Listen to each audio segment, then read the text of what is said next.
সকলকে বলবো বুক চিতিয়ে লড়াইটা করতে হবে। পোলেরহাট 2 থেকে আমাদের লিড নিতে হবে, এটা আমি অনুরোধ করতে চাই যারা নেতৃত্ব, যারা আজকে দলে যোগদান করছেন এবং হইবাদা থেকে শুরু করে এখানে বিশ্বজিৎ দা যারাই আছেন, আমি তাদেরকে অনুরোধ করতে চাই ঐক্যবদ্ধভাবে লড়াই করতে হবে। কাউকে দল থেকে সরিয়ে দেওয়ার পরিকল্পনা করা যাবে না, আমি এটা অনুরোধ করতে চাই। গোটা ভাঙড় জুড়ে একটা পরিবারের মতো যারা আছে এবং যারা আসছে সকলকে নিয়ে ঐক্যবদ্ধভাবে লড়াইটা করতে হবে।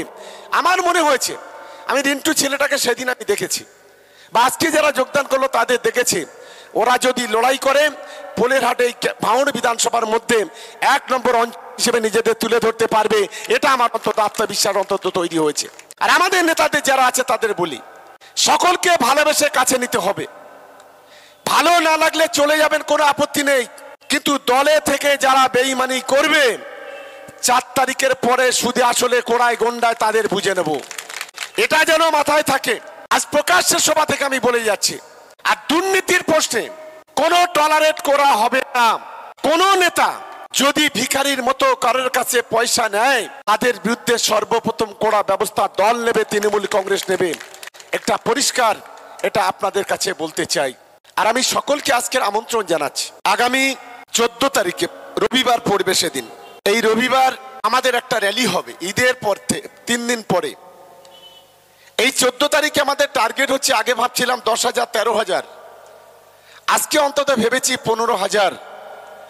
এই 15,000 আমাদের তৃণমূল কংগ্রেসের কর্মীরা মমতা বন্দ্যোপাধ্যায়ের, অভিষেক বন্দ্যোপাধ্যায়ের সায়নী ঘোষের গেঞ্জি পরে, টি শার্ট পরে একই ড্রেসে তারা আমাদের কাশীপুর থেকে পোলেরহাট পর্যন্ত এই জায়গাটা র্যালি করবেন। প্রার্থী নিজে থাকবেন, আমি সকলকে তার প্রস্তুতি নেওয়ার জন্য এখন থেকে আমি অনুরোধ করতে চাই। আর আগামী পরশুদিন মাঝেরহাটে আমাদের একটা সভা আছে। এই সভাতে ইফতারের পরে আজকে যেমন উপস্থিত হয়েছেন ঠিক তেমনি চালতাবেড়িয়া থেকে বেশ কিছু আইএসএফ এর কর্মী নেতা তৃণমূল কংগ্রেসে তারা যোগদান করবে। তাদের সঙ্গে আপনার কথা হয়েছে, তারা বলছে দাদা ভালো মানুষ যারা, বুদ্ধিমান মানুষ যারা, রাজনৈতিক সচেতন মানুষ যারা, তারা এই পার্টিটা কেউ করবে না, কেউ থাকবে না ওদের সঙ্গে, সব চলে আসবে একের পর এক। আমরাও সিদ্ধান্ত নিয়েছি আমরা আপনাদের দলে যাব, আমরা তাদেরকে ওয়েলকাম করছি যারা দলে আসবেন বলছেন।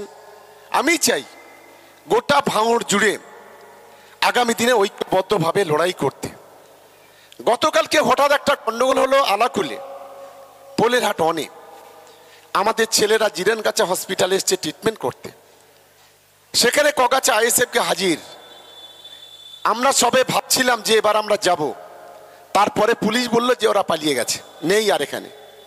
এখনো পর্যন্ত রক্ত ঝরানোর ইচ্ছা, এখনো পর্যন্ত খুন খারাপির নেশা মাথা থেকে যায়নি, এখনো পর্যন্ত ভাঙড়ের এত কিছু হওয়ার পরে লজ্জা হয়নি, শিক্ষা হয়নি।